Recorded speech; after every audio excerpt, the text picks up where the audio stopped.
Hi students, आज हम revise करेंगे एलएलपी एक्ट। तो देखिए, आप सारे जानते हैं जहां तक पार्टनरशिप लॉज का सवाल है, दो एक्ट हैं, एक पार्टनरशिप एक्ट नॉर्मली 1932 का और दूसरा है the LLP act, the limited liability partnership act of 2008। तो दरअसल ये क्या है एलएलपी? ऑब्वियसली एक हाइब्रिड अप्रोच है, मतलब इसमें दोनों की फीचर्स हैं, किसकी? पार्टनरशिप फर्म की भी एंड कंपनीज की भी। तो बेसिकली ये 2008 में एक्ट आया, तो ऑब्वियसली ये एक न्यू फॉर्म ऑफ कह लीजिए बिजनेस हो गया, राइट? और ये एक ऑल्टरनेटिव हो गया। किस चीज का ऑल्टरनेटिव हो गया? जैसे कंपनी में, कंपनी की एक अलग से क्या है, पहचान है, उसकी एक क्या है, कॉर्पोरेट पर्सनैलिटी है। सेम वे एलएलपी अलग है, किससे? अपने पार्टनर से। देन ऑब्वियसली यहां पे सबसे बड़ी ब्यूटी क्या है? अगर हम पार्टनरशिप एक्ट से कंपेयर करें, आपकी लायबिलिटी जो रहती है पार्टनर्स की लिमिटेड रहती है, जबकि पार्टनरशिप में क्या रहती थी? अनलिमिटेड। देयर आफ्टर एलएलपी की जो लायबिलिटी है वो, क्योंकि एलएलपी एक कॉर्पोरेट हो गया अलग से, तो एलएलपी की लायबिलिटी अलग है, पार्टनर्स की अलग है। मतलब एलएलपी की लायबिलिटी के लिए उसके पार्टनर्स जिम्मेवार नहीं है। तो ऑब्वियसली यहां पे आपको एक और बेनिफिट मिलता है, वो पार्टनरशिप वाला मिल जाता है कि जहां तक इंटरनल स्ट्रक्चर है, मैनेजमेंट है, वो पार्टनर्स जैसे मर्जी मैनेज करना चाहें कर सकते हैं। एलएलपी एक्ट देखिए कंप्राइजिंग ऑफ 14 चैप्टर्स है। एलएलपी एक्ट में 14 चैप्टर आते हैं। मतलब चैप्टर का मतलब क्या होता है? Grouping of sections. कुछ सेक्शंस मिला के एक चैप्टर बनता है। जैसे चैप्टर नंबर 1 प्रीलिमिनरी है उसका नाम, और उसमें 2 सेक्शन आते हैं। And it comprises of 4 schedules. तो जैसे मैंने कहा चैप्टर 14 है, कंप्राइजिंग ऑफ 81 सेक्शंस, 4 शेड्यूल हैं। शेड्यूल क्या होता है? बेसिकली कुछ डिटेल होती है। Normally it is given by way of annexure, attachment कह लीजिए, डिटेल एंड में लगा के दे रखी है। तो यहां पे हमारे एलएलपी एक्ट में देखिए 4 शेड्यूल है, उनके बारे में पता भी होना चाहिए। फर्स्ट शेड्यूल जो है वो किसके ऊपर आता है? देखिए, अगर पार्टनर्स ने आपस में कोई फॉर्मल एग्रीमेंट नहीं बनाया तो उनके राइट्स एंड ड्यूटीज के ऊपर ये फर्स्ट शेड्यूल है, दैट मींस वो अप्लाई कर जाएगा। पार्टनर्स के right and duties first schedule के मुताबिक माने जाएंगे। सेकंड शेड्यूल आता है, अगर आप फर्म को, नॉर्मल पार्टनरशिप फर्म को एलएलपी में कन्वर्ट करना चाहें तो कैसे कर सकते हैं। एंड थर्ड शेड्यूल आता है, अगर प्राइवेट कंपनी से आपने एलएलपी बनानी है। एंड फोर्थ शेड्यूल में आता है, अगर अनलिस्टेड पब्लिक कंपनी से आपने बनानी है एलएलपी। मेनली फर्स्ट शेड्यूल पक्का याद रखिए, जिसके अंदर आते हैं राइट्स एंड ड्यूटीज पार्टनर्स के in the absence of formal agreement between them. तो इस तरह से देखिए चैप्टर्स की सारी डिटेल आपके सामने लिख के दे रखी है। इसके ऊपर क्योंकि हम रिवीजन कर रहे हैं तो एक एक पढ़ के यहां मैं समय नष्ट नहीं करूंगा, कहानी आगे बढ़ती है। तो देखिए ये एलएलपी एक्ट कब पास होता है? एलएलपी एक्ट देखिए पार्लियामेंट में, दोनों हाउसेज में, लोकसभा एंड राज्यसभा में 12 दिसंबर 2008 को पास हुआ। प्रेसिडेंट ने इसके ऊपर साइन कर दिए 7 जनवरी 2009 में, राइट? तो एक्ट क्योंकि पार्लियामेंट में पास हुआ था 2008 में, लेकिन प्रेसिडेंट जब तक साइन नहीं करेंगे तब तक एक्ट बनता नहीं है। तो प्रेसिडेंट ने साइन इस डेट को किए थे, और इसके जो सेक्शंस हैं वो थोड़ी अलग अलग डेट को आए हैं, लेकिन मेनली सेक्शंस आए हैं 31 मार्च 2009 में। तो सेक्शन नंबर 1 के अंदर हमेशा आता है शो टाइटल, मीन्स एक्ट का नाम क्या है। नंबर 2 एक्सटेंड, पूरे भारत में ही एक्ट लगता है। कमेंसमेंट की डेट क्या मानेंगे? जैसे मैंने कहा सेंट्रल गवर्नमेंट ने अलग अलग डेट्स पे इसको नोटिफाई किया है, राइट?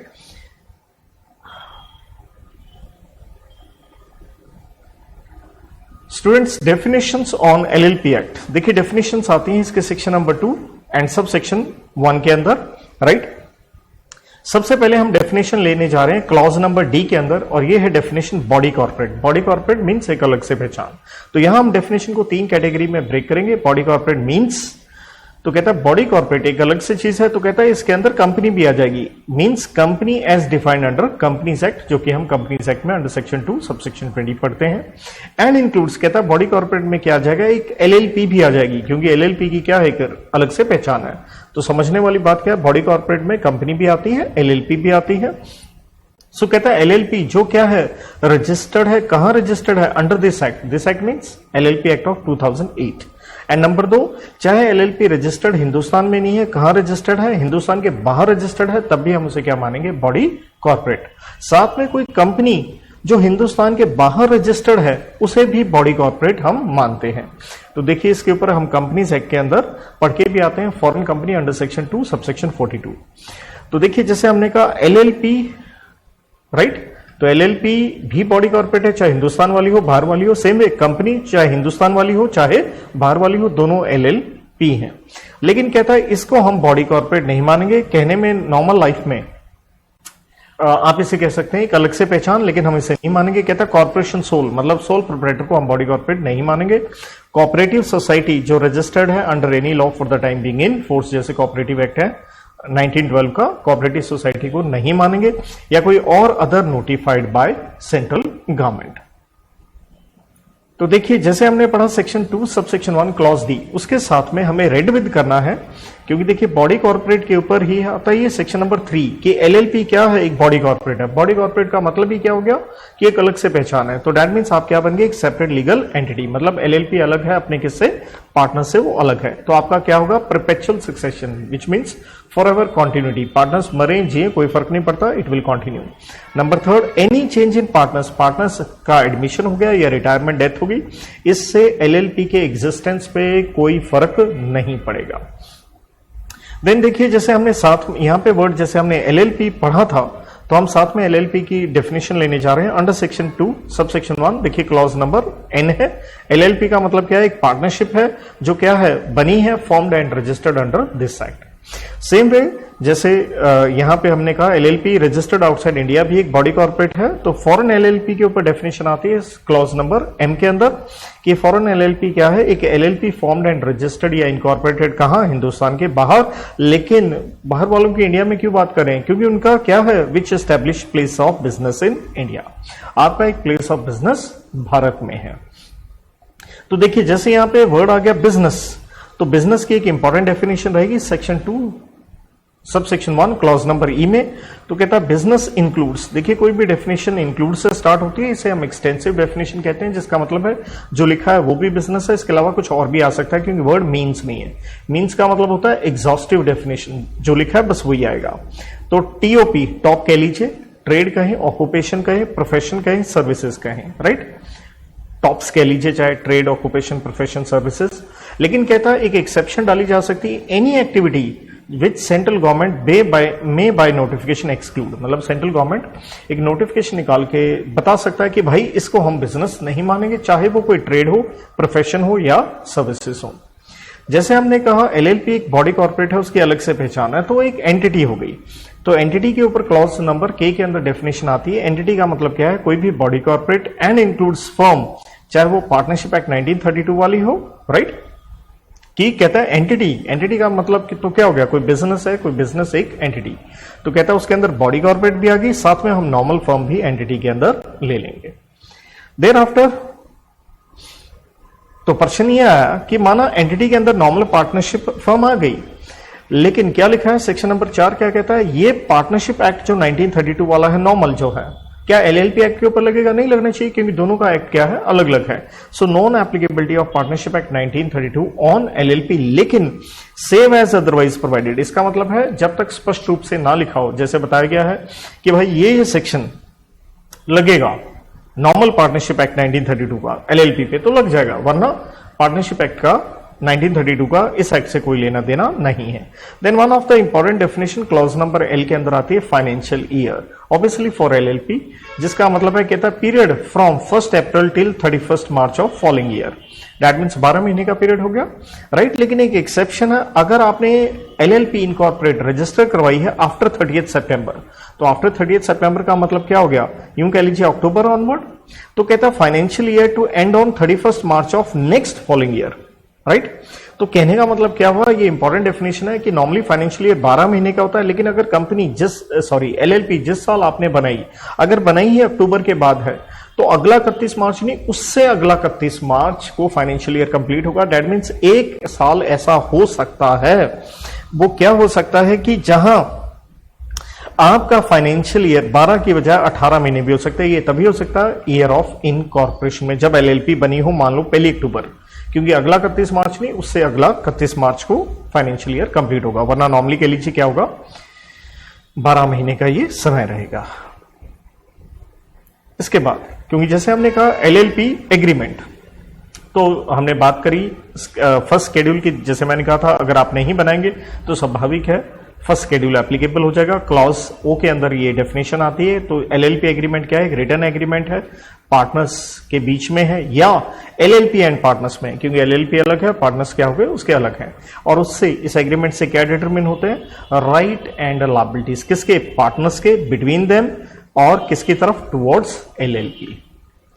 क्लॉज नंबर क्यू के अंदर आता है डेफिनेशन आपकी पार्टनर्स की। कहता मीन्स कोई भी पर्सन, तो पर्सन का मतलब क्या हो गया? पर्सन इंडिविजुअल भी हो सकता है, कोई बॉडी कॉर्पोरेट भी हो सकती है। मतलब एलएलपी एक्ट में जो पार्टनर है एक कंपनी भी हो सकती है, राइट? क्योंकि वर्ड क्या है? Person who become partner in LLP as per LLP agreement, जो भी एलएलपी एग्रीमेंट के मुताबिक पार्टनर बन गया। लेकिन देखिए सेक्शन 5 में कुछ कंडीशंस है पार्टनर बनने के लिए, इसलिए डेफिनेशन मैंने रेड विद सर्टेन सेक्शंस लिख के दी हैं, जैसे आपको क्लास में पढ़ाया गया था उसी तरीके से मैं रिवीजन आपको यहां पे दे रहा हूं। तो सेक्शन नंबर 5 में कंडीशंस क्या है एक पार्टनर बनने के लिए? तो पहली बात जैसे मैंने बता दिया, इंडिविजुअल या बॉडी कॉर्पोरेट कोई भी पार्टनर हो सकता है। तो हमारे पास कंडीशंस है, और ये कंडीशंस है अगर आप इंडिविजुअल, जैसे मैं इंडिविजुअल हूं, तो अगर मेरे को एलएलपी में पार्टनर बनना है तो 3 कंडीशन जरूरी है। एक, मैं होना चाहिए साउंड माइंड का, राइट? कहने का मतलब है अनसाउंड माइंड का नहीं होना चाहिए। और अनसाउंड माइंड का कौन डिक्लेयर करेगा? एक कॉम्पिटेंट कोर्ट। नंबर 2, आप नहीं होने चाहिए इंसॉल्वेंट। इंसॉल्वेंट भी कौन डिक्लेयर करेगा? आपको कोर्ट।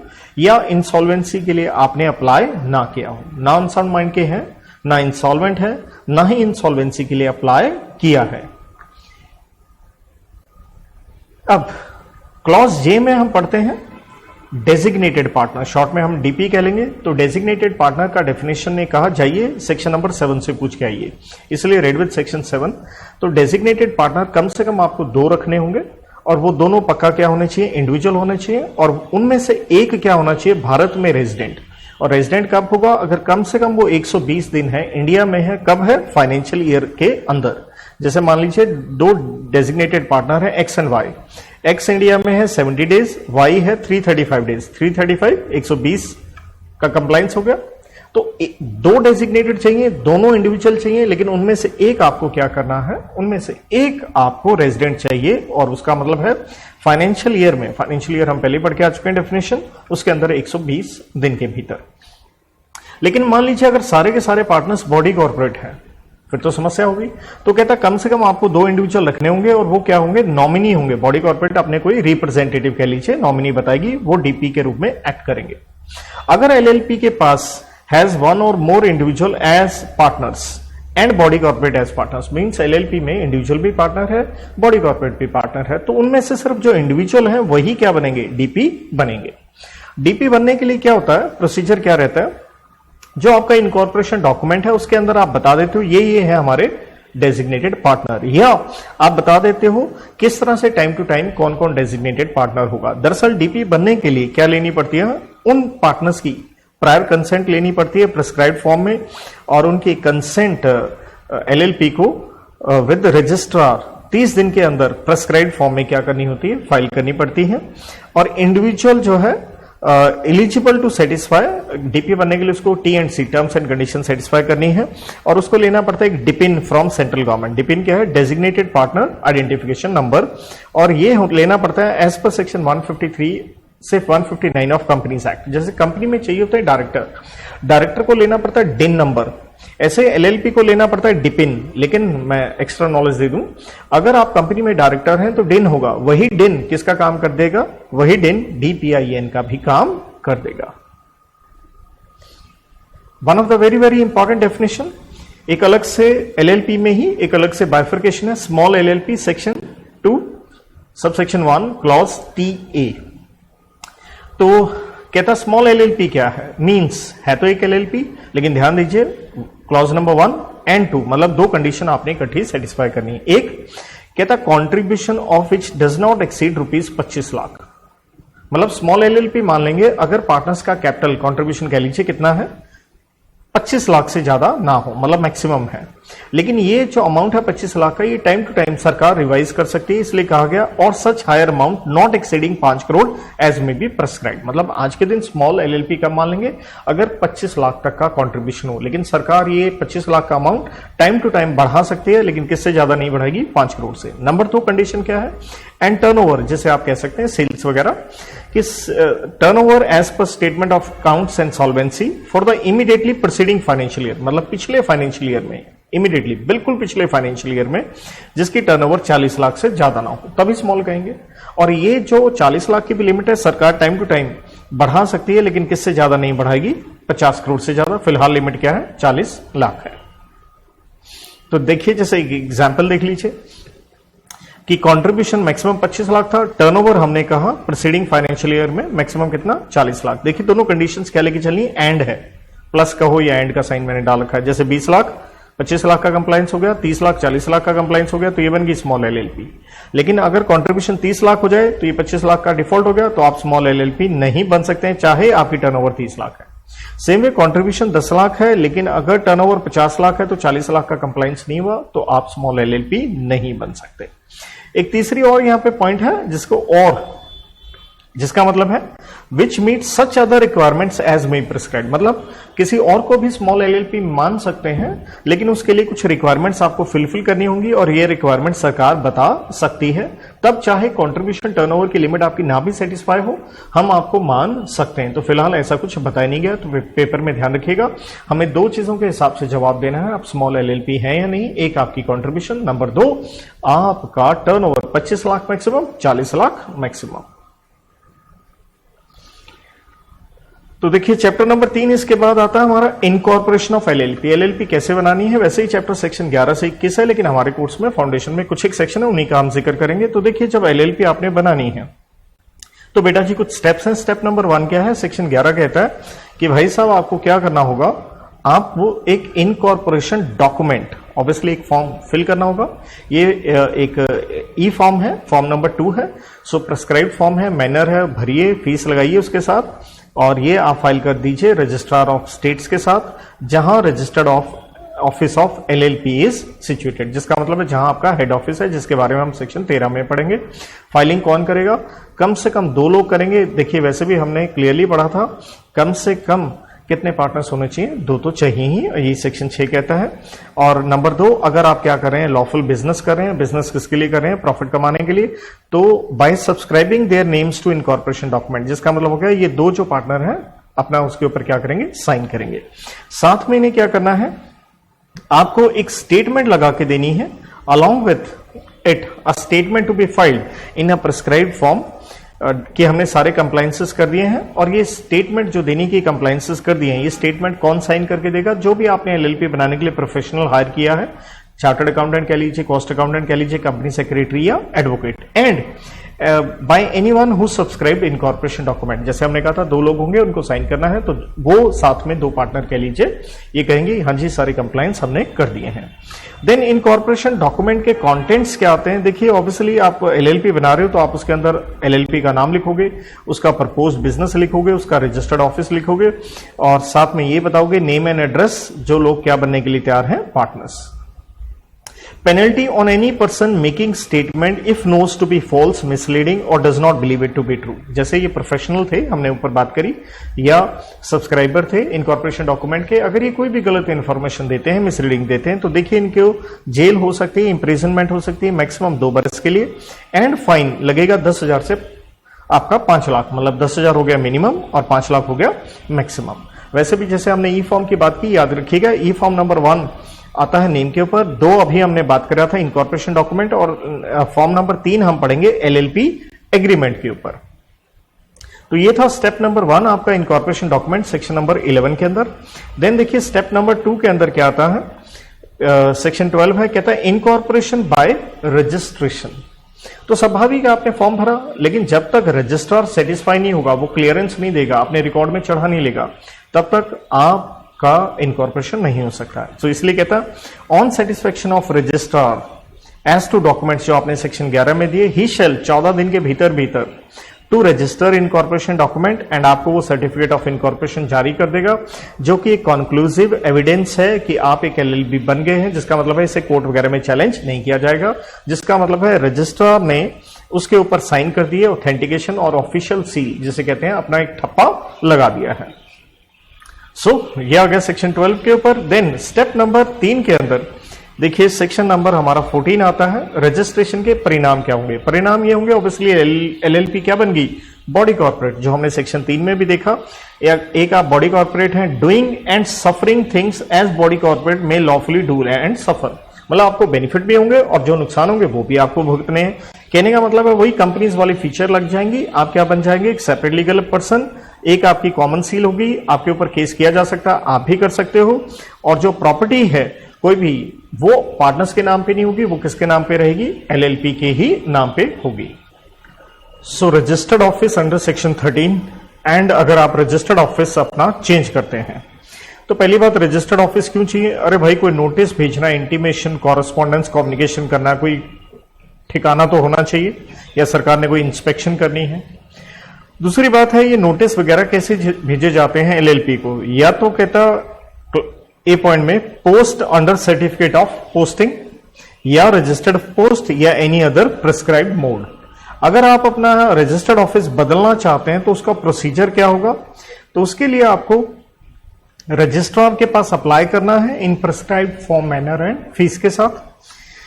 और अगर आपने कुछ भी डिफॉल्ट किया, मींस रजिस्टर्ड ऑफिस नहीं रखा या बदल लिया बिना रजिस्ट्रार को बताए, तो एलएलपी और पार्टनर्स के ऊपर पेनल्टी है और ये है 500 रुपए का फाइन है per day of continuous default.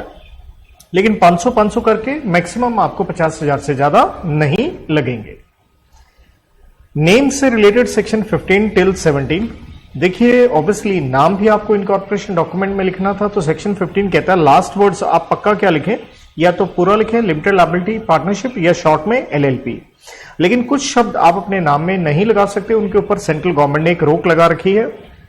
जैसे कुछ अनडिजायरेबल नेम हो, जैसे आपने प्राइम मिनिस्टर, प्रेसिडेंट लिख दिया, या किसी और से एलएलपी या कंपनी से आपका नाम मिलता जुलता है, आइडेंटिकल है, रिजेंबलिंग है, या एलएलपी से मिलता जुलता है, या कंपनी से, या किसी registered trademark of any person under trademarks act 1999, means किसी ने अपना नाम वगैरह इस एक्ट के अंदर रजिस्टर करवा रखा है, ट्रेडमार्क एक्ट के अंदर, तो उससे मिलता जुलता आपका नाम नहीं होना चाहिए।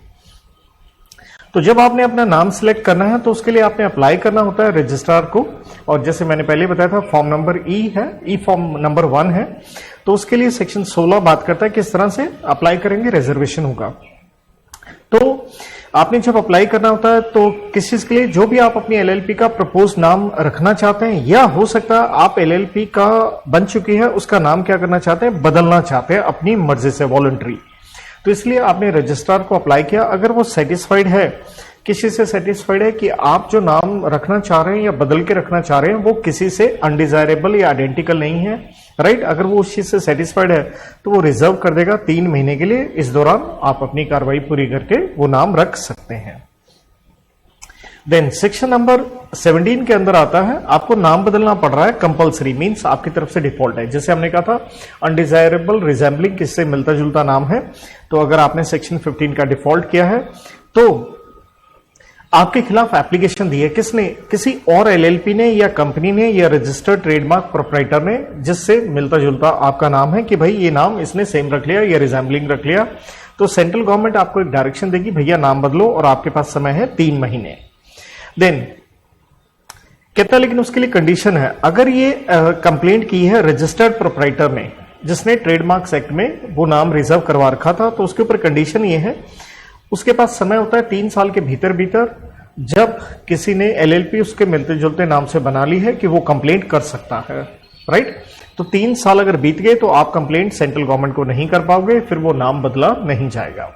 और अगर एलएलपी ने अब, क्योंकि सेंट्रल गवर्नमेंट ने डायरेक्शन दी नाम बदलो, तो एलएलपी ने अगर अपना नाम चेंज कर लिया है तो ऑब्वियसली वो किसको बताया, रजिस्ट्रार को बताया, 15 दिन के भीतर भीतर बताए, कब, जब आपको सेंट्रल गवर्नमेंट की ऑर्डर आ गया था, और सेंट्रल गवर्नमेंट के ऑर्डर की कॉपी भी आपने साथ में लगा के देनी है।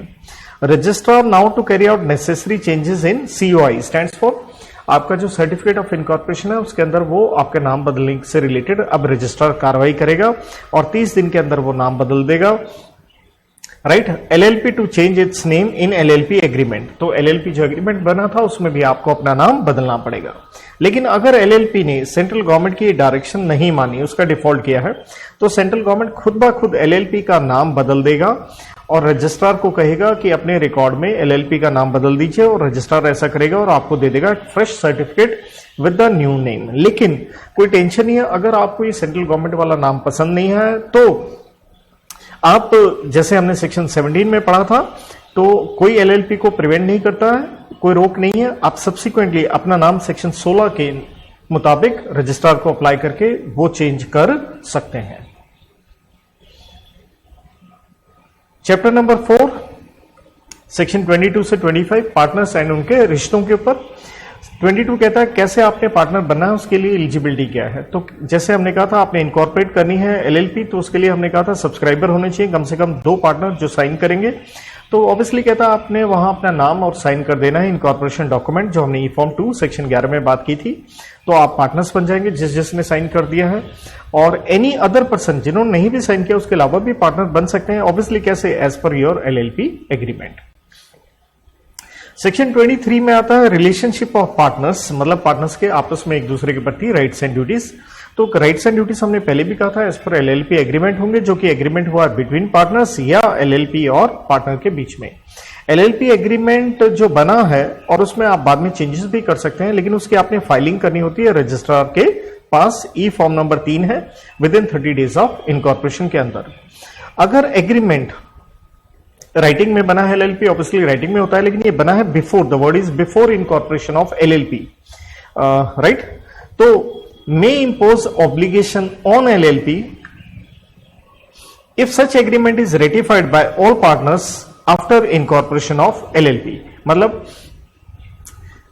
कि अगर एग्रीमेंट राइटिंग में बन गया है और अभी एलएलपी का इनकॉर्पोरेशन भी नहीं हुआ है, राइट, तो ऑब्वियसली वो जो पहले का भी एग्रीमेंट बना है और वही एग्रीमेंट आप कंटिन्यू कर सकते हैं, बस आपको उसके रजिस्ट्रार के पास फाइलिंग करनी होती है। लेकिन एलएलपी बनने के बाद ये जो एग्रीमेंट है इसका रेटिफिकेशन, जिसका मतलब है सब्सिक्वेंटली एलएलपी बनने के बाद आपको इसको अप्रूव करना होता है कि हाँ जी एलएलपी अब बन गई है, एग्रीमेंट पहले बना था, we will continue with this agreement. लेकिन अगर एग्रीमेंट आपने नहीं बनाया, तो मैंने पहले ही बताया था, तो राइट्स एंड ड्यूटीज कैसे होंगे, एज पर फर्स्ट शेड्यूल होंगे। सेक्शन 24 डील करता है सिसेशन ऑफ पार्टनरशिप इंटरेस्ट, मतलब पार्टनरशिप में अब आपका इंटरेस्ट नहीं रहेगा। कहने का मतलब है अब आप पार्टनर नहीं रहेंगे। कैसे नहीं रहेंगे, एज पर एलएलपी एग्रीमेंट हो सकता है। अगर एग्रीमेंट नहीं है तब भी देखिए आप रिजाइन करना चाहते हैं तो आपका ये वॉलंटरी राइट है। आप क्या दीजिए, एक नोटिस दीजिए सारे पार्टनर्स को राइटिंग में, और कम से कम 30 दिन का आपका टाइम पीरियड होगा। ये नहीं कि आज ही चले गए, 30 दिन तक आपको पार्टनर बने रहना होगा। नंबर 3 है पार्टनर की स्वाभाविक है, अगर डेथ होगी तो भैया सिसेशन हो गया, या एलएलपी डिसॉल्व होगी, या आप अनसाउंड माइंड के हो गए, क्योंकि हमने पढ़ा था साउंड माइंड का होना कंडीशन है, सेक्शन नंबर 5 के अंदर हम पढ़ के आए थे। और या आप इंसॉल्वेंट हो गए हैं, या आपने इंसॉल्वेंसी के लिए अप्लाई किया। तो ये 3 पॉइंट हमने सेक्शन नंबर 5 में पढ़े थे। तो जैसे ही आप पार्टनर नहीं रहेंगे, अब उसके कॉन्सिक्वेंसेस क्या होंगे। देखिए आपको एक पब्लिक नोटिस जारी करना होता है और साथ में आपको फाइलिंग करनी होती है रजिस्ट्रार के पास। लेकिन अगर ये नहीं किया गया है तो नेचुरल है, एक तरह से आप पार्टनरशिप से बाहर नहीं निकलेंगे, you will continue as partner. हाँ, जैसे ही अगर आप पार्टनर नहीं रहे, स्वाभाविक है आपकी ऑब्लिगेशन एंड लायबिलिटी क्या हो जाएगी, आज के बाद जितने एक्ट्स हैं उसके लिए खत्म हो जाएगी। लेकिन जो एक्ट पहले हो चुके हैं उसके लिए आपकी लायबिलिटी खत्म होने वाली नहीं है, इट विल कंटिन्यू। शेयर जो है फॉर्मर पार्टनर जो चला गया उसका जो हिस्सा है, या मान लीजिए उसकी डेथ हो गई है तो किसी और आदमी को जो उसका हिस्सा मिलना था ड्यू टू डेथ या इंसॉल्वेंसी कह लीजिए, तो स्वाभाविक है जो भी आपका हिस्सा बनता है, कैपिटल का कह लीजिए, प्रॉफिट्स वगैरह का कह लीजिए, जो भी है वो आपको मिलेगा। एंड जैसे ही अब आप पार्टनर नहीं रहे, अब आप मैनेजमेंट में किसी तरह का कोई इंटरफेरेंस नहीं कर सकते हैं। Tata bye bye. Section number 25 registration of changes in partners. देखिए पार्टनर्स में अगर बदलाव आ रहा है, कोई आ रहा है या जा रहा है, तो स्वाभाविक है बदलाव तो करने होंगे। तो पहली बात, पार्टनर को एक नोटिस देना है ऑफ किस चीज का, change in name and address, कि उसका जो भी पार्टनर बना या चला गया, एड्रेस बदला है, तो आपको एज ए पार्टनर आपने क्या देना है, नोटिस देना है, किसको देना है? एलएलपी को देना है with in 15 days of change. मतलब जैसे आप महिला हैं, आपकी शादी होगी तो सरनेम बदल जाता है, तो ये सब कुछ आपको एलएलपी को बताना है 15 दिन के भीतर। अब एलएलपी जो है नोटिस देगी, किसको देगी? रजिस्ट्रार को 30 दिन के भीतर कि भैया ये चेंज हुआ है नाम, एड्रेस, या ये पार्टनर चला गया है या ये नया आ गया है।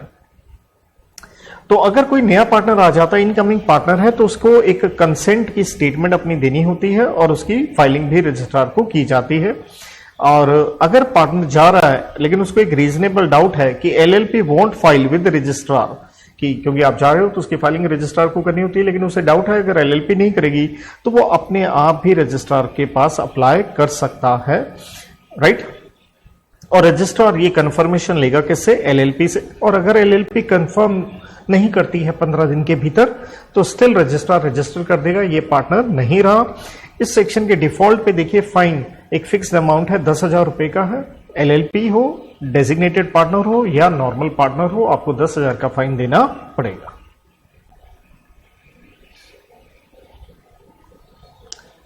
चैप्टर नंबर 5 सेक्शन 26 से 31 liability of partners and LLP obviously towards third party, और कितनी उसकी लायबिलिटी का एक्सटेंट होगा। तो सेक्शन 26 कहता है पार्टनर ऑब्वियसली क्या है? एज एजेंट, किसका? एलएलपी का एजेंट है, लेकिन वो किसी और पार्टनर का एजेंट नहीं है। क्लियर? कहने का मतलब है किसी और पार्टनर ने कुछ किया तो उसके लिए पार्टनर क्या नहीं होने वाला? लायबल नहीं होगा। 27 में एक्सटेंट ऑफ लायबिलिटी, किसकी लायबिलिटी? एलएलपी की बात की जा रही है कि जो जो कार्य पार्टनर्स ने किए उसके लिए एलएलपी की क्या लायबिलिटी होगी, क्योंकि देखिए ऑब्वियसली इसमें क्या है? थर्ड पार्टी इन्वॉल्व है। तो एज ए पार्टनर आपने कैसे काम किया है? एलएलपी के एजेंट के रूप में काम किया है, तो आपकी लायबिलिटी क्या होगी? तो पहली बात है यहाँ पे लायबिलिटी, देखिए एलएलपी की बात हो रही थी तो पूरी लायबिलिटी एलएलपी की है। तो अगर पार्टनर ने वो जो कार्य किया है विद इन द अपना अथॉरिटी किया है या ऑर्डिनरी कोर्स ऑफ बिजनेस में कह लीजिए, मतलब उसने कुछ भी गलत काम ऐसा सच नहीं किया है, मतलब सब कुछ ऑर्डर में किया, तो ऑब्वियसली एलएलपी ही उसके लिए लायबल होगी। लेकिन एलएलपी लायबल नहीं होगी अगर थर्ड पार्टी को मालूम है कि इस पार्टनर को अथॉरिटी नहीं है या उसे ये पता है ये पार्टनर ही नहीं है, फिर एलएलपी लायबल क्यों होगी? तो ऑब्लिगेशन है एलएलपी, जो भी कॉन्ट्रैक्ट हुए या कुछ भी और चीजें हैं वो, क्योंकि एलएलपी अलग है पार्टनर से, तो एलएलपी की पूरी वो लायबिलिटी है। पेमेंट ऑफ लायबिलिटी ऑब्वियसली कहां से दी जाएगी? एलएलपी के प्रॉपर्टी या एसेट्स में से। सेक्शन 28 में हम एक्सटेंट ऑफ लायबिलिटी की बात करते हैं, लेकिन किसकी? पार्टनर की। देखिए पहली बात है पार्टनर कभी भी पर्सनली लायबल नहीं हो सकता, किसके लिए? फॉर लायबिलिटी ऑफ एलएलपी, क्योंकि एलएलपी अलग है तो एलएलपी की लायबिलिटी उसको बेयर करनी है, ना ही वो किसी और पार्टनर के रॉन्गफुल एक्ट के लिए एक पार्टनर लायबल हो सकता है। हाँ, वो पर्सनली लायबल पक्का होगा, मतलब उसकी पर्सनल प्रॉपर्टी भी ली जा सकती है अगर उसने कुछ रॉन्गफुल कार्य किए हैं, एक्ट कहो या आप ओमिशन कहें से। सेक्शन 29 जिसे हम कहते हैं नॉर्मल पार्टनरशिप में भी आता है, पार्टनर बाय होल्डिंग आउट। तो यहां क्या है? कोई भी आदमी जिसने अपने वर्ड्स, चाहे वो एक्सप्रेस हो, स्पोकन हो या अपना कंडक्ट हो जिसे आप इंप्लाइड कहते हैं, अपने आप को रिप्रेजेंट कर रहा है और knowingly permits himself to be represented as partner, मतलब कह रहे हैं कि मैं पार्टनर हूं, तो is liable towards any person, that means third party, who relied on such representation. मतलब किसी तीसरे आदमी ने मान लिया कि आपके कहने पे कि आप पार्टनर हो, तो ऑब्वियसली आप उसके लिए लायबल होंगे। और मान लीजिए उस थर्ड पार्टी ने कोई क्रेडिट मींस उधार में सामान या लोन दिया है एलएलपी को, so whether the person representing or permitting does or does not know representation reach the person giving credit or financial benefit.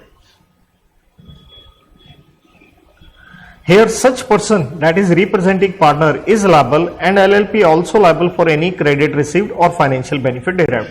क्योंकि आपने तीसरे आदमी को कहा था, राइट? तो कहने का मतलब है आपको पता है या नहीं पता कि तीसरे आदमी को जो आपने कहा था कि मैं पार्टनर हूं, उस तक वो रिप्रेजेंटेशन पहुंची नहीं या नहीं पहुंची, लेकिन अगर उस थर्ड पार्टी ने कोई क्रेडिट दिया है तो वो आप उसके लिए लायबल होंगे, और अगर वो पैसा एलएलपी के पास आए तो एलएलपी भी उसके लिए लायबल रहेगी। देन सबसेक्शन 2 कहता है अगर पार्टनर की डेथ हो जाती है तो ऑब्वियसली बिजनेस चलता रहेगा सेम वैसी एलएलपी के नाम पे, और the use of such name or deceased partner's name won't make his legal representative or private estate liable for acts of LLP after his death। मतलब उसकी मौत के बाद ना तो उसकी प्रॉपर्टी ना ही उसके घर वाले उस चीज के लिए लायबल रहेंगे, चाहे एलएलपी चल रही है, चाहे जो मर गया है उसका नाम भी आपने क्या रखा है? कंटिन्यू रखा है। पार्टनर्स की स्वाभाविक है या एलएलपी की भी अनलिमिटेड लायबिलिटी होगी अगर फ्रॉड किया है। तो चाहे एलएलपी हो या कोई पार्टनर हो, आपकी अनलिमिटेड लायबिलिटी होगी अगर आपने फ्रॉड किया है। और अनलिमिटेड का मतलब क्या है, आप पर्सनल लायबल होंगे, मीन्स एज ए पार्टनर आपकी जो पर्सनल एसेट है वो भी लिए जा सकते हैं। फ्रॉड का मतलब है ऑब्वियसली आपने क्रेडिटर या किसी और आदमी को कुछ नुकसान पहुंचाने की कोशिश करी है। एक्सेप्शन एलएलपी लायबल नहीं होगी अगर पार्टनर ने जो भी ये फ्रॉड किया है उसका एलएलपी को बिल्कुल पता नहीं है, ना ही एलएलपी ने उसकी कोई ऑथराइजेशन दे रखी है। और पेनल्टी क्या होगी फ्रॉड की, ऑब्वियसली उस आदमी की होगी जिसने फ्रॉड किया है। आपको इंप्रिजनमेंट हो सकता है मैक्सिमम 5 साल, यहां ध्यान रखिएगा 5 साल है। एंड है फाइन 50,000 मिनिमम, मैक्सिमम 5 लाख। साथ में जिसको जो नुकसान हुआ आपके फ्रॉड की वजह से आपको उसका कॉम्पनसेशन भी भरना पड़ेगा। तो आप में भी हो सकते हैं एलएलपी को भरना हो सकता है जिसने फ्रॉड किया, या डेजिग्नेटेड पार्टनर या कोई भी पार्टनर या इवन एम्प्लॉय, ये ध्यान रखिएगा, जिसने भी फ्रॉड किया है। सेक्शन 31 में आता है विसल ब्लोइंग, जिसका मतलब है आपने कोई इंफॉर्मेशन प्रोवाइड की है या सच बताया है, मतलब एलएलपी के अंदर कुछ गड़बड़ घोटाला हो रहा है कि सरकार को बताया है, कोई वो इन्वेस्टिगेशन कर रही है। तो विसल ब्लोअर कोई पार्टनर भी हो सकता है या कोई एम्प्लॉय भी हो सकता है। तो इसलिए अगर जब आपने ये सच बताया है तो हो सकता है इससे पहले फ्रॉड में आप भी शामिल थे, तो आपको एक रिलीफ दिया गया है कि आपकी जो पेनल्टी जो आपके ऊपर लगेगी वो माफ की जा सकती है या कम की जा सकती है, कोर्ट या ट्राइब्यूनल जहां पे केस चलेगा। और एक आपको प्रोटेक्शन दी जाती है। एलएलपी ना तो देखिए आपको डिसमिस करेगा, डिमोट करेगा, सस्पेंड, डिस्क्रिमिनेशन या ड्रा ड्रू नहीं सकता, ये आपको कुछ बेनिफिट दिया जाता है।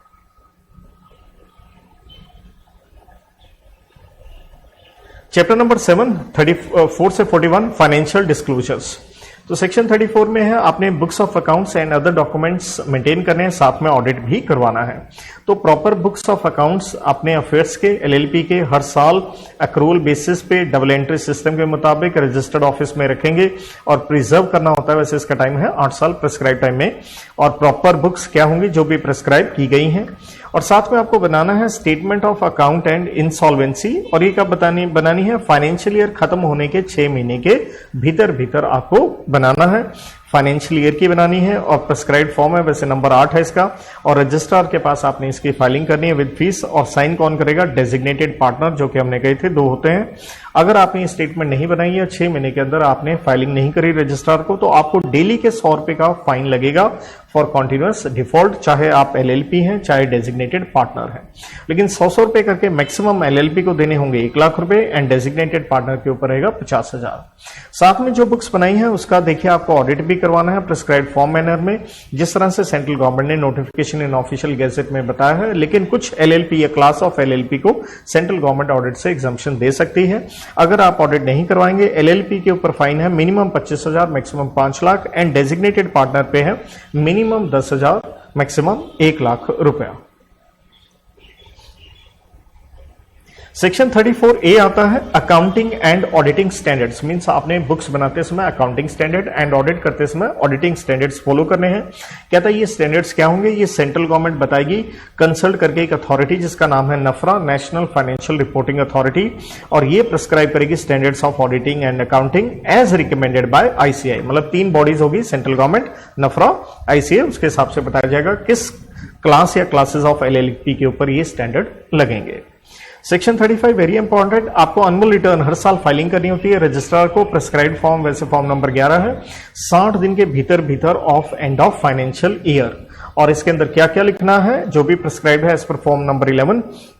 वरना देखिए अगर आप ये फाइलिंग नहीं करेंगे अनमोल रिटर्न तो पेनल्टी सेम वही है जो हमने अकाउंट्स के ऊपर पढ़ी थी, 100 रुपए डेली के, लेकिन मैक्सिमम एलएलपी के ऊपर 1 लाख, एनडीपी के ऊपर 50,000 रुपए का फाइन लग सकता है।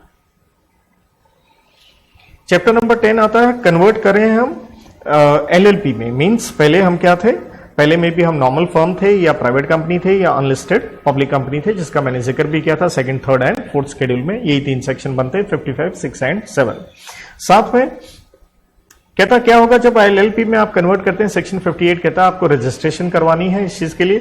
तो रजिस्ट्रेशन ऑब्वियसली किसके पास, रजिस्ट्रार के पास, वही प्रिस्क्राइब फॉर्म मैनर, जैसे हमने पहले भी किया, इनकॉर्पोरेशन से रिलेटेड हमने बात करी थी सेक्शन नंबर 11 में।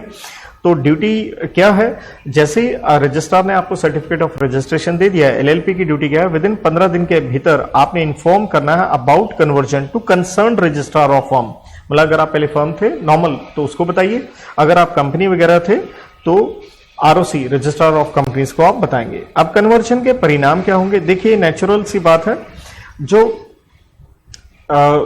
अगर नॉर्मल फर्म थी उसके पार्टनर या पहले कंपनी वगैरह थी उसके जो शेयर होल्डर हैं now are bound as per various schedules और एलएलपी एक्ट, मतलब उनके ऊपर ये एलएलपी एक्ट लग जाएगा।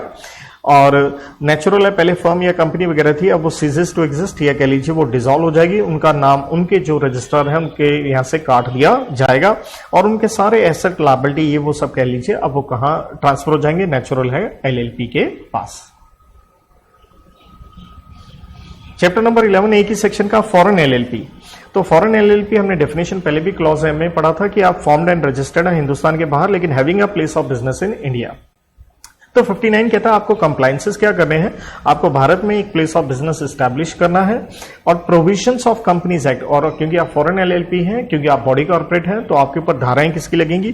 कहता है provisions of companies act as to foreign company. Foreign company companies act में हम डेफिनेशन पढ़ते हैं अंडर सेक्शन 2 सब सेक्शन 42 और एक चैप्टर पढ़ते हैं नंबर 22 फ्रॉम सेक्शन 379 से, एग्जैक्टली कहूं तो 379 से 393 ए तक ये चैप्टर आपके ऊपर लगेगा विद नेसेसरी मॉडिफिकेशन। मॉडिफिकेशन क्या होगी? कंपनीज एक्ट का लॉ लगा रहे हैं तो जहां जहां वर्ड कंपनी आ जाएगा वहां वर्ड आपके लिए क्या इस्तेमाल हो जाएगा? LLP. Then chapter number 13 winding up and dissolution. देखिए वाइंडिंग अप और डिसोल्यूशन में फर्क होता है। फर्क क्या है? जैसे अगर आज हमने कहा कि एलएलपी बंद करनी है तो आज की डेट को हम कहेंगे, जैसे मान लो 7 जनवरी ये वाइंडिंग अप स्टार्ट हो गया, तो जिस दिन आखिरी एसेट बिकेगा और उससे मिले पैसे से हम पेमेंट कर देंगे तो उसे हम कहेंगे क्या हो गई? डिसोल्यूशन। तो सेक्शन नंबर 63 इसके ऊपर आता है किस तरह से आप डिसॉल्व करेंगे एक एलएलपी को। तो कहता है इट मे बी वॉलंटरी और कंपल्सरी। वॉलंटरी मींस अपनी मर्जी से, कंपल्सरी मींस ऑब्वियसली ट्राइब्यूनल आपको, ट्राइब्यूनल मींस कोर्ट आपको क्या करेगी? ऑर्डर देगी बंद करने का। जैसे सेक्शन 64 में ग्राउंड्स दिए हैं ट्राइब्यूनल के द्वारा। एक तो ये है कि डिसीजन मींस बाय एलएलपी है to wind up but by tribunal, means decision आपने लिया कि बंद करेंगे लेकिन ऑर्डर किससे चाहते हैं? ट्राइब्यूनल से। नंबर 2 आपके पार्टनर्स क्या हो चुके हैं? 2 से कम हो चुके हैं एंड स्टिल आप बिजनेस किए जा रहे हो एंड पीरियड ऑफ 6 महीने इलैप्स हो चुका है। क्योंकि देखिए कम से कम 2 पार्टनर रखने होते हैं, तो 2 से कम हो जाए तो 6 महीने तक का ग्रेस पीरियड है, वरना देखिए उसके बाद जो भी पार्टनर है उसकी पर्सनल लायबिलिटी बन जाती है। देन नंबर 3 आपने डेट्स नहीं पे कर रहे हो। नंबर 4 आप देश हित के खिलाफ काम कर रहे हो। नंबर 5 आप फाइलिंग नहीं कर रहे हो रजिस्ट्रार के पास, जैसे हमने annual return, statement of accounts वगैरह की बात की थी। या आखिरी जो ग्राउंड आता है छठा, ये है just and equitable ground, means कोई भी और फेयर ग्राउंड जो ट्राइब्यूनल को लगता है आपको बंद कर देना चाहिए। सेक्शन 65 में वाइंडिंग अप और डिसोल्यूशन से रिलेटेड कुछ सेंट्रल गवर्नमेंट क्या बना के दे सकता है? Certain rules. Now chapter number 14 miscellaneous, आखिरी चैप्टर। तो उसमें है सबसे पहले सेक्शन नंबर 66 बिजनेस ट्रांजैक्शंस। कहता किसने करी है? पार्टनर ने करी है, लेकिन किसके साथ करी है? एलएलपी के साथ। जैसे आपने एलएलपी से सामान खरीदा या बेचा या एलएलपी को लोन वगैरह दिया या लिया, तो आप ऐसा बिल्कुल कर सकते हैं, लेकिन यहां पे आप पार्टनर नहीं लेके चलेंगे। एक तरह से आपको क्या लेके चलेंगे? जैसे आप एक थर्ड पार्टी हो, क्योंकि एलएलपी अलग है, पार्टनर अलग है। यहां आपने ट्रांजैक्शन एज पार्टनर नहीं की है, राइट? तो आपके राइट्स एंड लायबिलिटीज बिल्कुल थर्ड पार्टी की तरह ही रहेंगे। सेक्शन 67 कहता है कि एलएलपी एक्ट के ऊपर या एलएलपी के ऊपर कुछ प्रोविजंस किसकी? कंपनीज एक्ट की लगाई जा सकती है सरकार के द्वारा, कि ये कंपनीज एक्ट के सेक्शन एलएलपी के ऊपर लगेंगे। सेंट्रल गवर्नमेंट नोटिफिकेशन इन ऑफिशियल गैजेट से बताएगा, ये सेक्शन हम लगाएंगे विद नेसेसरी मॉडिफिकेशन, एक्सेप्शन या अडॉप्शन, मतलब कुछ चेंज के साथ। और जो भी ये नोटिफिकेशन आएगी, उसकी जो प्रपोज नोटिफिकेशन आएगी, उसकी कॉपी ऑब्वियसली सरकार है एक लॉ बना रही है, कहां बनाएगी? हाउसेज ऑफ पार्लियामेंट में, जिसे हम कहते हैं लोकसभा एंड राज्यसभा, तो वहां पे पेश की जाएगी और पार्लियामेंट में कम से कम 30 दिन रखी जाएगी ताकि इसके ऊपर डिस्कशन हो, चाहे वो पार्लियामेंट का एक सेशन हो या एक से ज्यादा हो। और जब दोनों हाउसेस इसे पास कर देंगे तो स्वाभाविक है ये एलएलपी के लिए लॉ बन जाएगा कि ये कंपनीज एक्ट की धाराएं आपके ऊपर लगेंगी। 68 सेक्शन कहता है कि भैया इलेक्ट्रॉनिक फाइलिंग ऑफ डॉक्यूमेंट्स, जैसे रजिस्टर के पास आप ई फाइलिंग कर सकते हैं, राइट? कोई भी जो डॉक्यूमेंट आपने फाइल करना है, रिकॉर्ड करवाना है या रजिस्टर करवाना है रजिस्ट्रार के पास, तो आप इलेक्ट्रॉनिक फॉर्म में कर सकते हैं। और कोई भी कॉपी या उस जो भी डॉक्यूमेंट फाइल किया उसका कुछ हिस्सा, उसे एक्सट्रैक्ट कहते हैं, वो आप रजिस्ट्रार से ले सकते हो। और रजिस्ट्रार से जब लोगे आप, इसे मान लिया जाएगा ट्रू कॉपी। अगर ऑब्वियसली अगर रजिस्ट्रार ने इसको सर्टिफाई किया है, अफिक्सिंग क्या? अपने डिजिटल सिग्नेचर के साथ, and it is good as original copy. और ये कोर्ट में क्या होगा? एविडेंस के रूप में आप इसे इस्तेमाल कर सकते हैं। Similarly any information supplied by registrar and certified by affixing digital signature deemed as to extract and admissible as evidence in any proceeding unless contrary proved। इसी तरह से कोई इंफॉर्मेशन भी ली है, कॉपी या एक्सट्रैक्ट नहीं लिया, इंफॉर्मेशन भी ली है लेकिन रजिस्ट्रार ने लिख के दिया है, तो कोर्ट में उसे सबूत के रूप में एक्सेप्ट किया जाएगा। Section number 68A registration offices, जो रजिस्ट्रार की हम बात कर रहे हैं, तो सेंट्रल गवर्नमेंट स्टैब्लिश करेगी, एक नोटिफिकेशन निकालते हैं, जितने भी नंबर उन्हें ठीक लगे जिस जगह पे भी जितने भी बनाने हैं बना सकती है। इसके लिए जो ऑफिसर है सबसे बड़ा होता है रजिस्ट्रार, उससे निचले आता है एडिशनल रजिस्ट्रार, फिर ज्वाइंट, फिर डिप्टी, फिर असिस्टेंट, ताकि इस LLP एक्ट से रिलेटेड फंक्शंस डिस्चार्ज किए जा सकें। इनकी power, duty, terms and conditions, जो इनकी अपॉइंटमेंट है या रेमुनरेशन कह लीजिए, ये सेंट्रल गवर्नमेंट ही तय करेगी और सेंट्रल गवर्नमेंट ही इनको कहेगी भाई साहब जो भी आपके पास कागज आते हैं ठप्पा ठुप्पा लगाना, आप एक सील, ऑफिशियल सील डॉक्यूमेंटेशन के लिए आप जरूर अपने पास रखें। सेक्शन 69 कहता है पेमेंट ऑफ एडिशनल फीस, मतलब देखिए कोई भी डॉक्यूमेंट या रिटर्न आपने फाइल करना था रजिस्ट्रार के पास, जैसे हमने बात की थी सेक्शन 34 में कि स्टेटमेंट ऑफ अकाउंट 6 महीने था, 35 में एनुअल रिटर्न 60 डेज में था, लेकिन आपने प्रिस्क्राइब टाइम में वो फाइलिंग वगैरह नहीं की, तो आप उसके बाद भी कर सकते हो, लेकिन आपको एक एडिशनल फीस जो नॉर्मल फीस है उसके साथ देनी पड़ेगी। और दूसरा ध्यान दीजिए, अगर आपने डिफॉल्ट किया तो स्वाभाविक है क्योंकि टाइम पे नहीं किया, तो पेनल्टी जो लगेगी वो अलग से रहेगी, without prejudice to any other action और लायबिलिटी। डिफरेंट फीस और एडिशनल फीस में भी prescribe for different classes of LLP, अलग अलग क्लासेस ऑफ LLP के हिसाब से अलग अलग फीस सरकार के द्वारा प्रिस्क्राइब की जा सकती है।